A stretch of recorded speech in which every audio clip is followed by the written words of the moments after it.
And good evening, one and all. This is the X Zone. I am Rob McConnell. We're coming to you from our broadcast center and studios in Crystal Beach, Ontario, Canada. Now, if you'd like to send me an email, xzone@xzoneradiotv.com, on all social media sites, XZone Radio TV. For all the programming on the X Zone Broadcast Network, visit www.xzbn.net. And for the X Zone TV channel on Simul TV, www.simultv.com. My guest this hour, X Zone Nation, is Ken PFEIFER, and Ken is the State Director for Vermont and Rhode Island, plus the Assistant State Director for MUFON, New Jersey. For MUFON International, he is the Director for Portugal, Iraq, Iran, Jordan, Israel, China, Mongolia, and Brazil.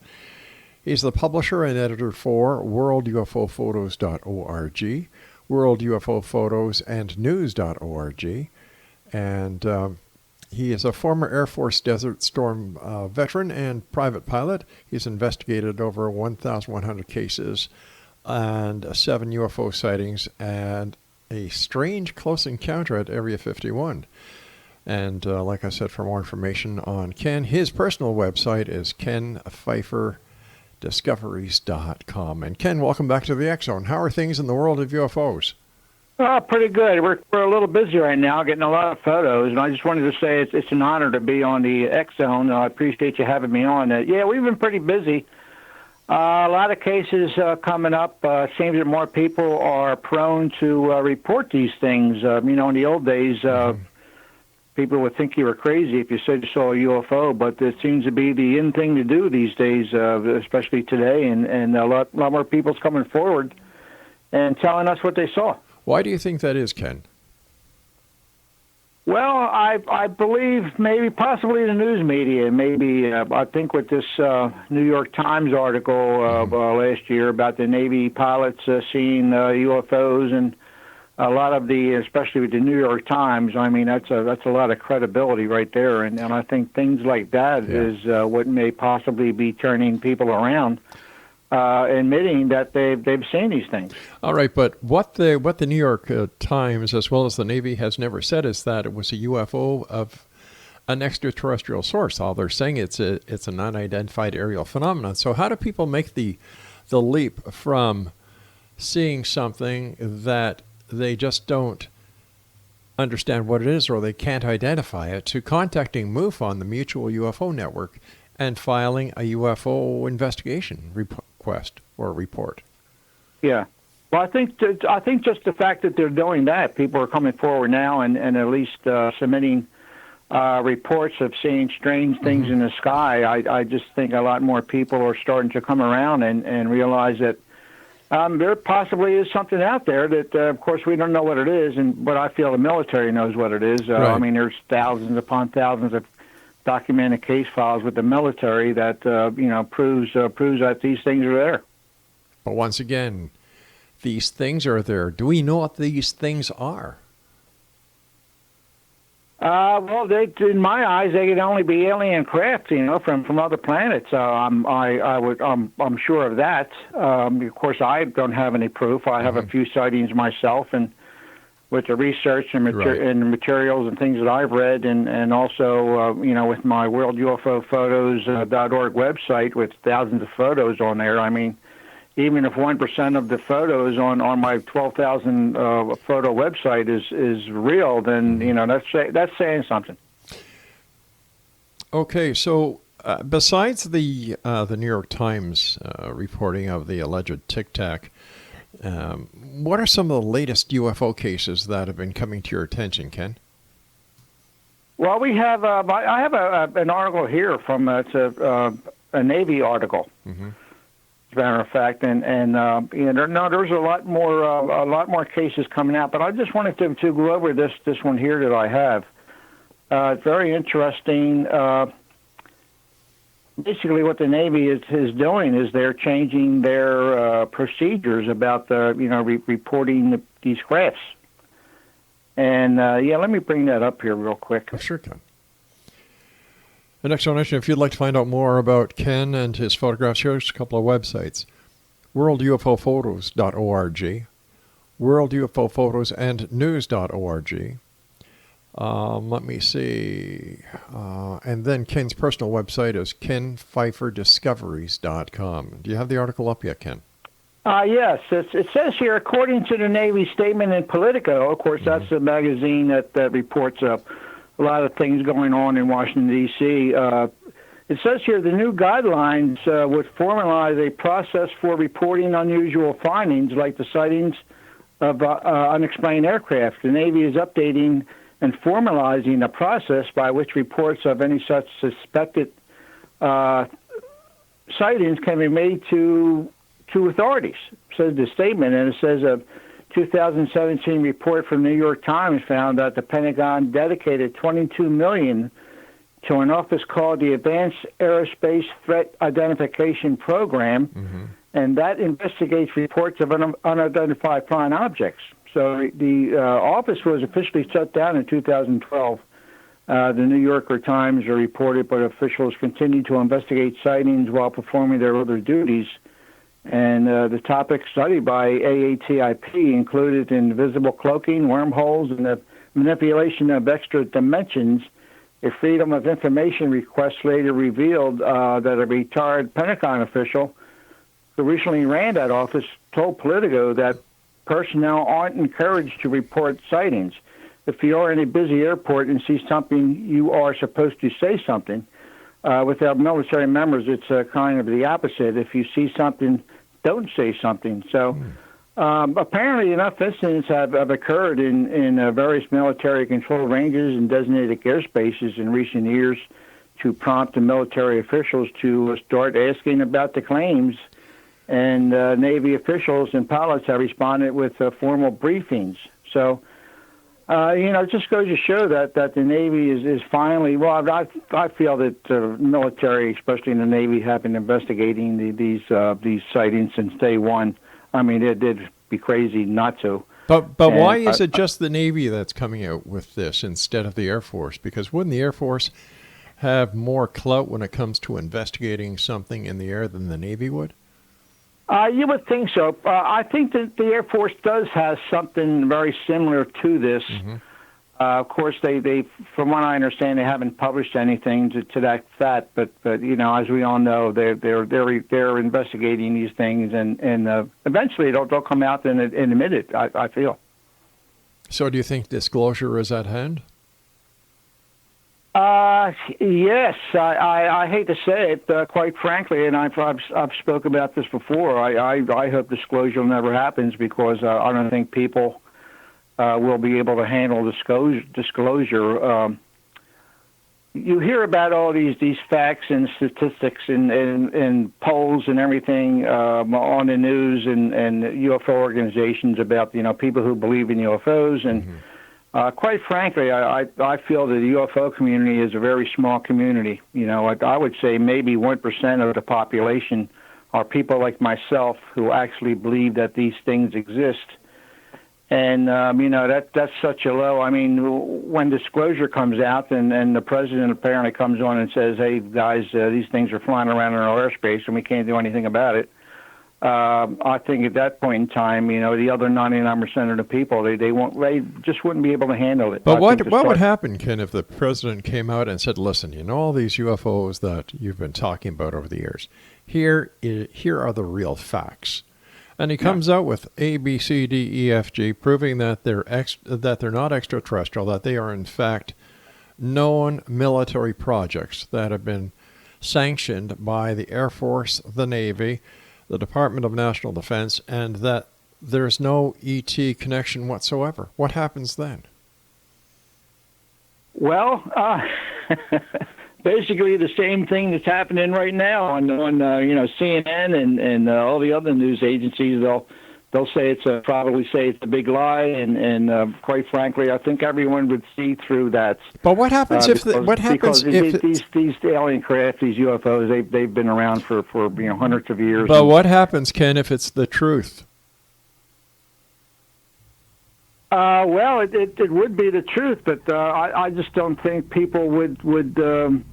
I don't know if they would really believe it or not, but again, saying that people that would believe it, I don't think that they would be able to handle the truth. I think the stock markets would crash and And All right, Ken, I think people would be jumping out of windows. Ken, stand by. We've got to take our break. And Exonation, if you'd like to find out more about our guest this hour.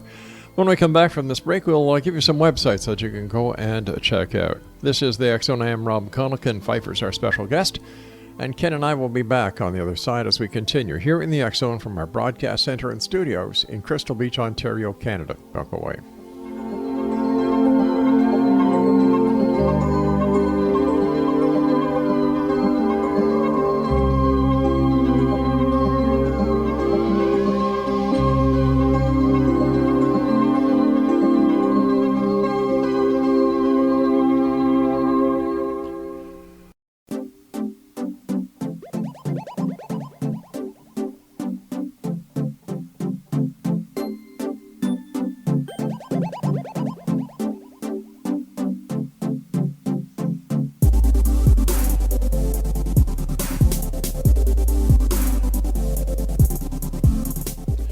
All right, Exonation, Ken PFEIFER's our guest. Here's 3 websites: www.worldufophotos.org, then www.worldufophotosannews.org, and www.kenpfeiferdiscoveries.com.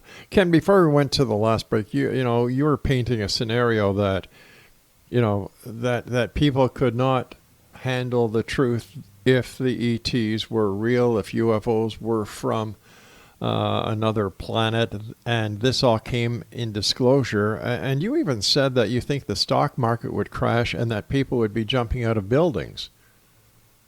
Yes, I think religions would be in turmoil. Mm-hmm. I just think people, especially the people that's on the fence, and the people who think that this UFO phenomenon is a hoax, it's stupid, it can never happen. I think it's people like that, they're the ones who would just be, there would be panic.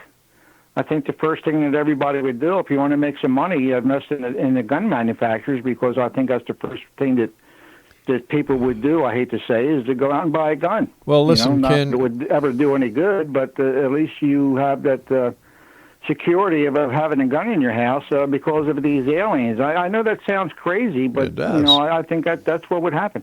Well, if these people, if they do exist, can travel across galaxies and universes to get here, right? Wouldn't having a gun be rather fruitless? It would. It would be fruitless unless they want to use it on themselves. But that's another story. Do you really think? Do you really think? I feel. I think the people are so ignorant about the UFO phenomenon out there. They either don't watch the shows or they just don't want to know. I tell people I'm from MUFON, and I talk to many people, and I'll tell you what, 99 out of 100 people don't even know what MUFON is and what MUFON means. So that's telling me right there that there's large percentage of the population that are just out of the loop. They don't want to know. They don't care. But when the news comes that these things are real, I think it would be. I don't want to be around when it happens. But Ken, don't you think that it is the norm that people really don't buy into the UFO phenomenon because there is so much hype and disinformation that is being spread by the UFO communities themselves, as well as these television shows? Yeah. Well, no, that's true. I feel that. Well, Hollywood has made a fortune. I don't want to say a joke out of the whole subject, but some of it's really kind of hard to believe what they produce on some of these movies. But they really haven't helped the cause any. But then again, there are some movies out there that are very convincing. And quite frankly, I think the Tom Cruise movie War of the Worlds, I thought it was pretty incredible. But I think that kind of hit the nail on the head. Well, that War of the Worlds was a remake of the. Oh yeah, of course. I've seen the original War of the Worlds, and that was pretty. Well, that's when I was born in 1950, so I was basically raised with all of these monster movies and UFO movies, and these are the things that kind of piqued my interest over the years. Right. And it's just it's just incredible what Hollywood has done with the special effects and everything else. But like the movie Signs with Mel Gibson, I thought that kind of hit the nail on the head right there with that movie. I understand for those who want to believe there is no shaking their tree. I know that, and I can appreciate that. But what about the majority of the population who really doesn't buy into it?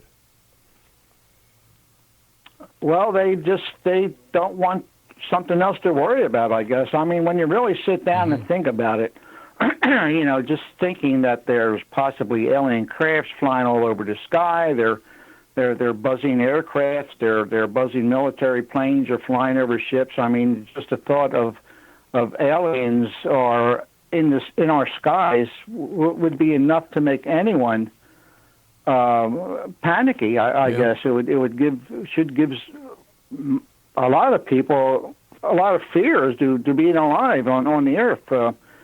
And I think people this is just their way of blocking it out of their head. They don't want to know, they don't want to see, and they don't care. So I think that's their way of dealing with it. But what if they're right and you're wrong? Well, there is that possibility. It's a 50-50 chance. Oh no, of course there is. I had my gun ready, so yeah, of course. Hey, from what I've seen and heard over the years, anything is possible. But what have you seen that has convinced you, Ken? Well, like I said, I've got 7 sightings myself. I had my first sighting in 1974. It was a metallic. Was a large glowing turquoise disc that flew over our car at about maybe 200 or 300 feet, and wow! And as a matter of fact, the next day, the Dufferin Woodbury Times they had an article about some policemen and some witnesses saw a UFO flying around the sky that night. So it's just things like that, and then some of the other sightings I've had that at least proves to me that there's. Of course, I'd be foolish to say I'm 100% convinced, right. But it's that's more than enough evidence for me to realize that there's something strange going on in the skies. Now you sent us 4 photographs that you want to talk about, and we're going to be putting them on the screen later on today. So tell us about those 4 photographs.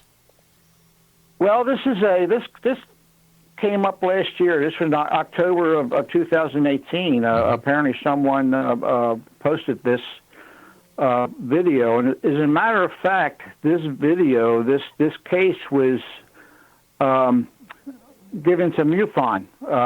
This person here, what they did is they submitted the case to MUFON with photos that they had extracted from the video and the full video. And quite frankly, what MUFON has done is they classified this case as a hoax. Mm-hmm. Now, that's very interesting to me because the person that investigated the case emailed the witness, waited 10 days, didn't get any response from the witness, and then just classified it as a hoax, saying that the possibility that the sunlight bouncing off the craft didn't correlate with the shadows on the ground. Was a lot of BS was on this report, and without even getting this video analyzed. As a matter of fact, Mark D'Antonio, he's the photo analyst with MUFON. No mention of his name. If she were to properly investigate this case, he would have been involved. There would have been, evidence that this was a fake. And quite frankly, I feel that she buried this, and that happens a lot with MUFON, I hate to say. Why do you think this is happening? So am I detecting some dissension within the ranks at MUFON? Well, I really don't know. I hope... I think that a lot of these investigators, and including myself, I don't know it all. I've got 1,100 investigations, and quite frankly, most times, you're assuming that the witness actually did see a UFO. They did see these lights in the sky, and it would be very easy for me to call them liars and say that this is a hoax and this could not happen. But that's what's happening sometimes with a lot of cases that come across the boards there at MUFON, that a lot of these investigators are guessing what the witness saw, even though there's evidence that, Right. as a matter of fact, one case that I can remember, I investigate these cases. Anytime a case comes up, when I have the time, if it says hoax or it says IFO, identified flying objects, they're the cases I look at. And I'd look to see if the investigators have done their job. And quite frankly, many, many times they have not. Really? And I could see that the investigator is guessing that, the witness probably saw the ISS flying over, or the witness probably saw a high-flying military aircraft in the sky, or I guess the witness may have seen. It's guessing. And, I approach these cases from witnesses believing them. Of course, there's going to be hoaxes every once in a while. But let me ask you something here. Very low percentage of all right, Ken. hoaxes. Let me ask you something. We've got to take a commercial break here for the news. As a former police investigator, when we would go into an investigation, we would go in with an open mind. We wouldn't go into an investigation with a supposition of this person or that person did it. We would have to get the evidence to prove that this person did it. And by going in with a supposition that John Doe is the suspect, unless there's extenuating circumstantial evidence to lead the investigation that way, wouldn't that be tainting the investigation going in with a supposition? Think about that. We've got to take our break, and Exonation Ken PFEIFER is our special guest. WorldUFOPhotos.org, WorldUFOPhotosAndNews.org, and KenPFEIFERDiscoveries.com. This is the X Zone. I am REL McConnell. Ken PFEIFER and I return on the other side of this break after the news. Don't go away.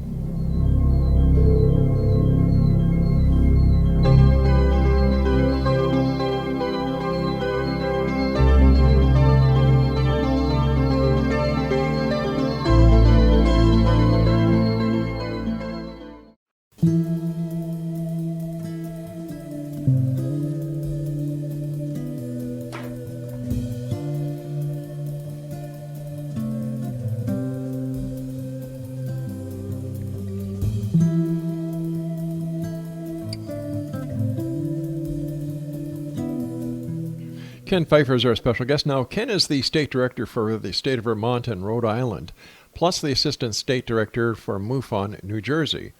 Ken is also the MUFON international director for Portugal, Iraq, Iran, Jordan, Israel, China, Mongolia, and Brazil.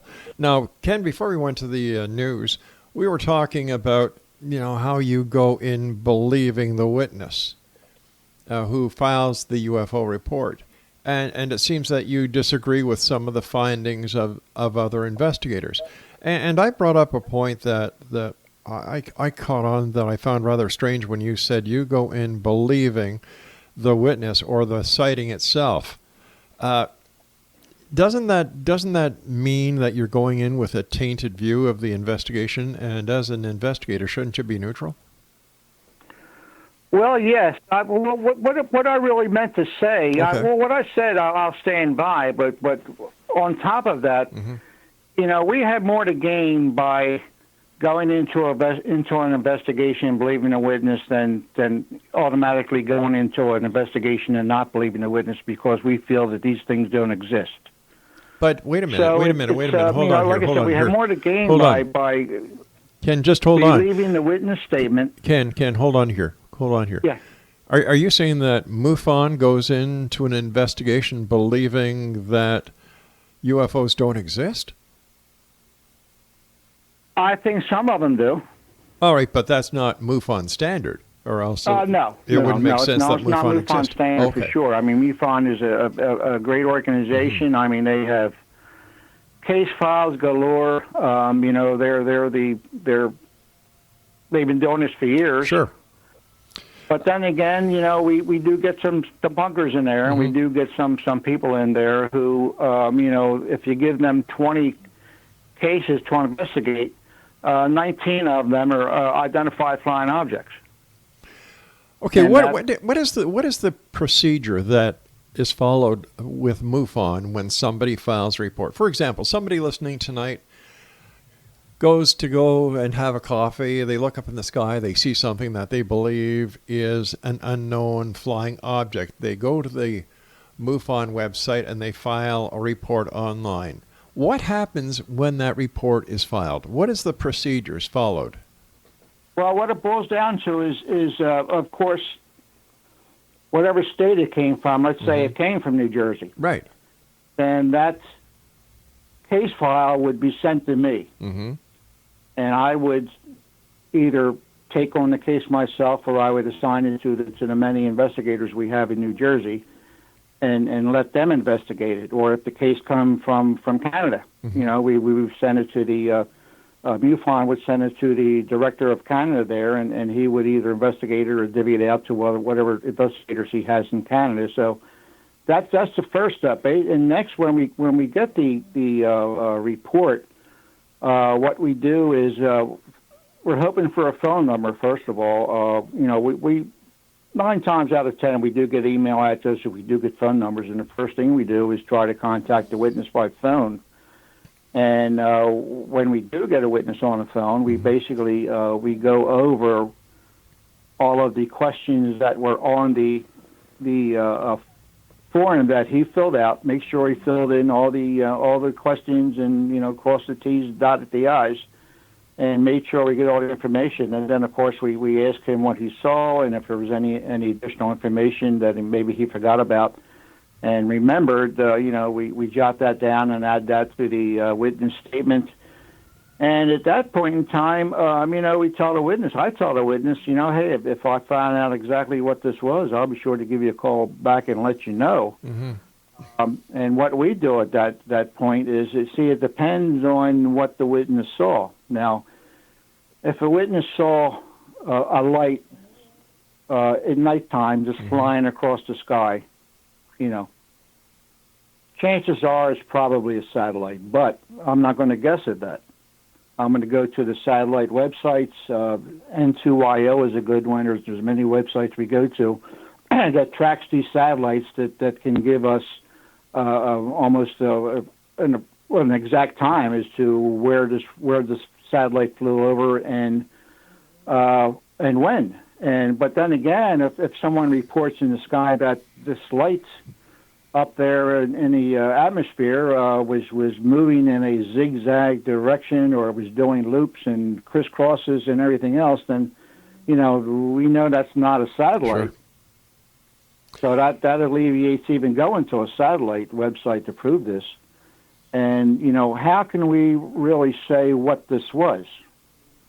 Now, in a case like that, after talking to the witness, you know, feeling if he's credible, you know, what he does, is he retired? Was he in the military? Was he a policeman? You kind of get a feel as to witness credibility, and you look at his statements, and you look at the the times, exact times, and you know, if a witness is very detailed, or you know, to what he put on the form, that then, you know, in a case like that, I could only say that this is an unknown. But we're not allowed to say alien craft or identify flying object, right, or IFO is identify flying object. That could be an airplane, that could be anything. But sure, we don't have any designation for, you know, the real thing. So the only thing that we could do is put down unknown. And all of these cases that are questionable, they all get classified as unknown. Okay, but earlier, I you know, when we were talking, you were saying that there are some investigators who, and you used the number, out of 20 files, they would classify 19 of these sightings as IFOs. Is this common? I wouldn't want to say common, but there are that to me that sends up red flags. If I was an investigator, if I was a MUFON investigator who investigated cases that our investigators investigated, then I would be looking at these cases. I would be looking, as a matter of fact, years ago, we had an investigator from New Jersey, and this person came on board, and she seemed to be very, very knowledgeable and very eager to want to investigate sightings, and that was the case with her. 20 cases investigated, and 19 of them are identified flying objects. So I started looking into her cases and realized that I don't even think this person is really investigating anything. She's basically reading the witness statement, and she's guessing that the witness saw a plane, the witness saw a meteor, saw a satellite in the sky, And at that point, as a matter of fact, what I did is I took over her cases and started to investigate them myself, called the witness, and come to find out that many witnesses that she claimed she called, no one was ever contacted. So, I felt that she was not doing her job, or the job she was doing was very poor. So eventually she was basically released from MUFON. Now, was she one of your investigators, one of the investigators under your jurisdiction as a state director? Well, back then I was only just a state section director, but George Fowler from almost day one asked me to assign the cases, and that's what I've been doing since 2006, 2007 is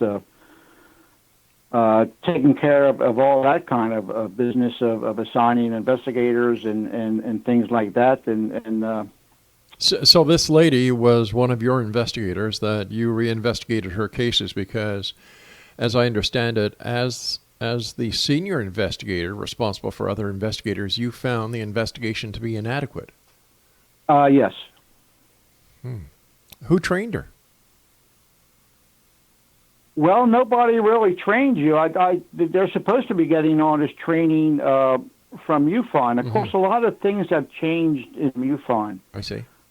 Essentially, back then, this was, 2008, 2009, MUFON didn't have a whole lot of training criteria as they do today. Yeah. MUFON has the MUFON University, and you go here to learn this and that, and it's very detailed and very, very. It's really an incredible system that MUFON has set up. But they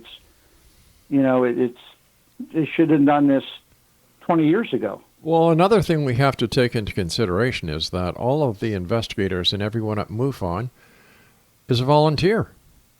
Oh, they are. Yeah, they pay for everything out of their pockets, so... Yeah, it's trying to find a good investigator who really is to my level, that really believes in these things and know that they exist and want to know the truth. But they're hard to find. Everybody wants to be an investigator, but when the time comes down to investigate, I would say more than half of them won't even make that first phone call to a witness to ask them questions. I guess they're scared. I guess they feel this wasn't what they signed up for. But I would say 99% of our investigations are done over the phone. In my day of police work, investigations were done by door knocking. Of course. Yeah. Hey, Ken, stand again, by. Going back to we're volunteers, and we're not getting paid to travel 40 miles so someone can point up in the sky and say, yeah, that's where it was. All right, Ken, stand by, buddy. We've got to take our final break here. Exo Nation, Ken Pfeiffer's our guest this hour. And here's a couple of sites for Ken. WorldUFOPhotos.org, WorldUFOPhotosAndNews.org, and KenPfeifferDiscoveries.com. We'll be back as we wrap up this hour here in the X Zone with yours truly, Rob McConnell, from our broadcast center and studios in Crystal Beach, Ontario, on the other side of this break. I'll be back.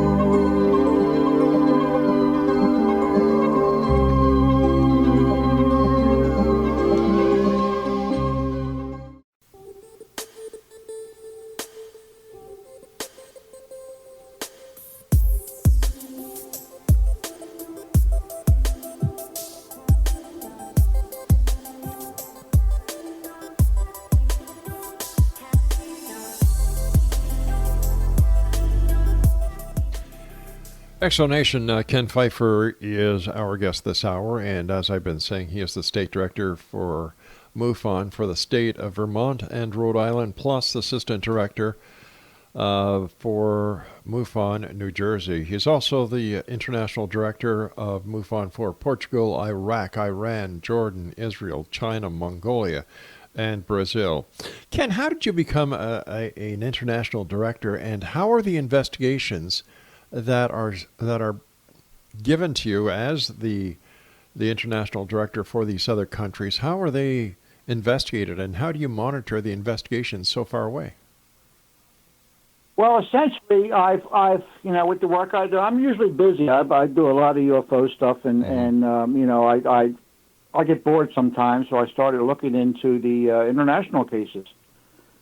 And this was years ago now, and I come to find out that very, very little of these international cases are being investigated at all.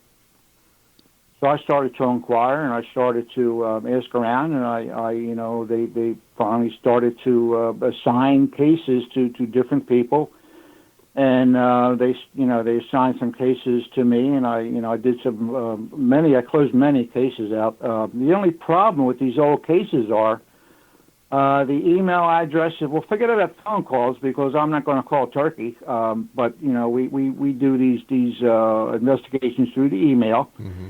And I usually give the witness 3 or 4 tries. I email the witness 3 or 4 times. If they haven't gotten back to me, then I can assume that either they don't want to talk to me, or the email address is bad or something. So I just write the case off as information only, because there's really nothing we can do with it. But the people that we do talk mm-hmm. to, we go through the same process by email. It's a lot harder, and it's a lengthy process sometimes of asking additional questions and making sure they fill out their address, locations, and phone numbers, and emails, and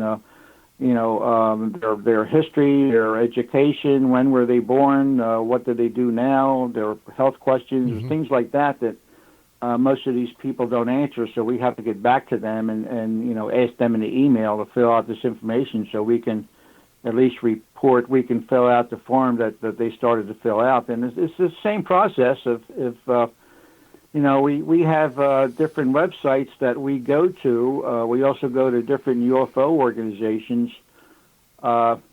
like UFO Reporting Center, Peter Davenport. He's got a very good database. We go to different websites to see if any sightings were reported in that country, around that date. So we try to correlate some of these cases, and 9 times out of 10, we basically come up with, these cases are classified as unknown because we don't know. Like I said, I don't want to guess.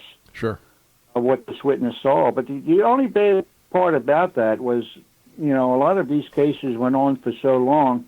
They finally gave me Iran and Iraq, and most of the cases were from our soldiers who were on the front lines in Iraq, and some of these sightings are just incredible, things that they saw. Of course, all these soldiers know what drones look like, and they know what missiles look like, but, these are actual flying saucers that a lot of these soldiers claim to have seen.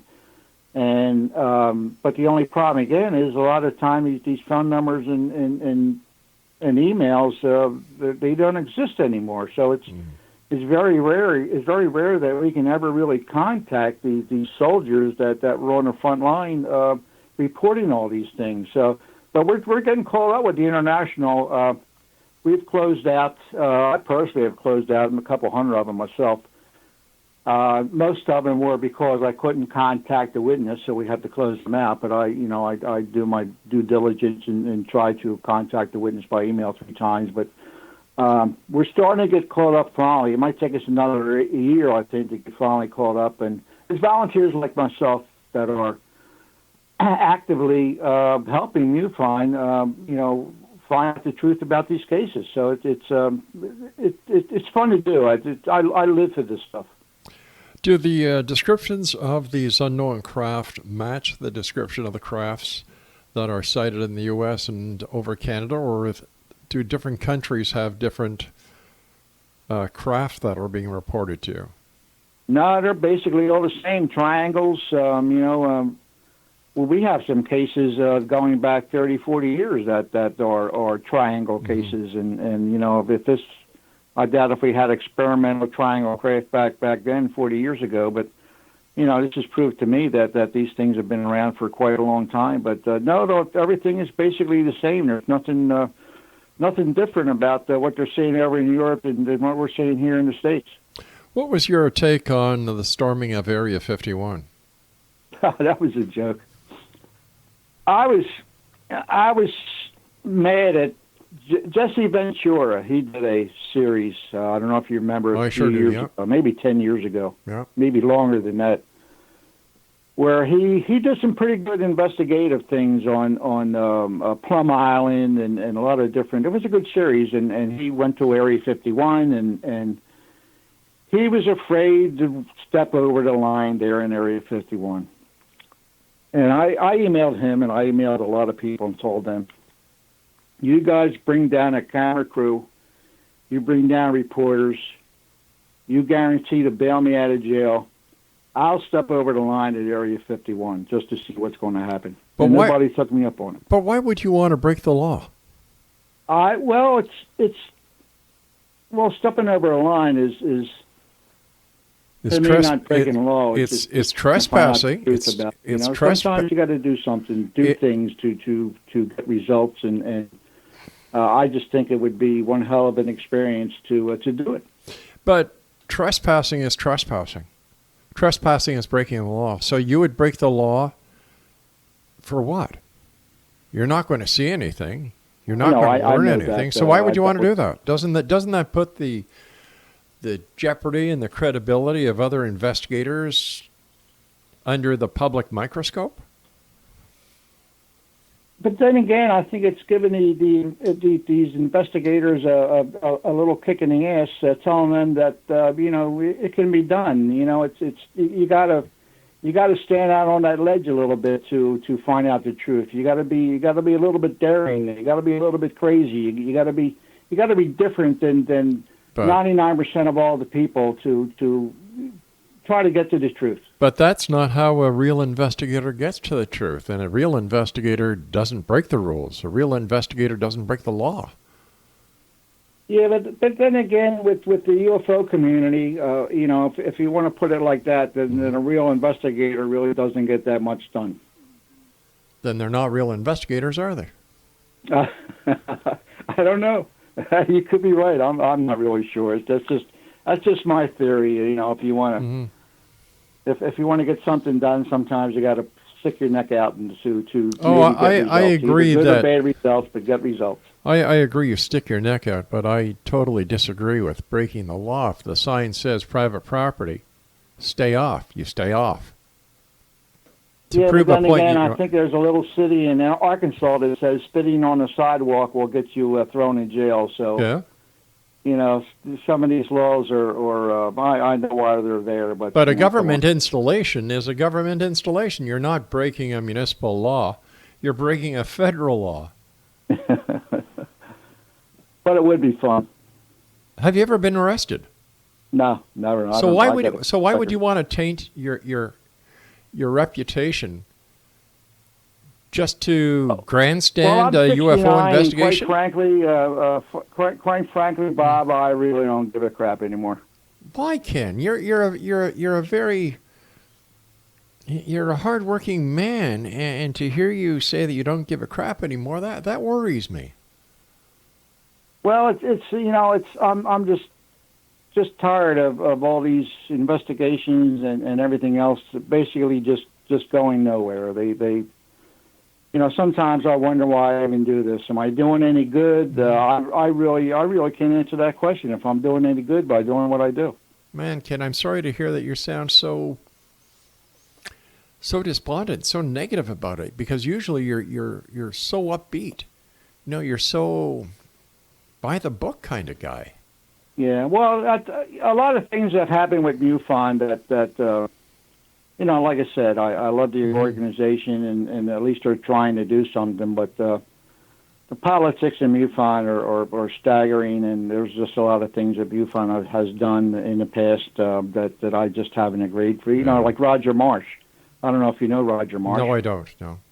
Yeah, well, he was he was with them forever. Was a journalist and wrote a book, and Roger did everything, and just one day they let him go, and you know, he was pretty despondent about that. But you know, if you get a chance, Google Roger Marsh, Roger Marsh, MUFON, and you know, he was one of the top picks there at MUFON, and they MUFON, like I said, I love them, but they've just done a lot of things that, quite frankly, I cannot agree with them. Ken, as time goes by so fast, whenever I'm talking to you, I want to thank you so much for joining us. Always good talking to you. And Ken, let's talk again, because like I said, I'm worried about you talking the way you're talking. And have you thought? No, we'll talk again, Ken. We'll talk again. Yeah, no, I appreciate it. You're a good friend there, Rob, and I you know, it's an honor to be on the X Zone, that's for sure. And I just appreciate you getting in touch with me. And yeah, we'll talk again, my friend. All right, Ken. Take care of yourself. Okay, buddy. Okay. Have a good weekend. Holiday, too. You too. Merry Christmas, Kenny. Okay, you too. Exonation. Ken PFEIFER has been my guest for this hour, and we'll be posting all the websites on how you can get a hold of Ken on his bio that we're going to be posting. We'll be back on the other side of this commercial break with the news as the X Zone continues right here from our broadcast center and studios in Crystal Beach, Ontario, Canada.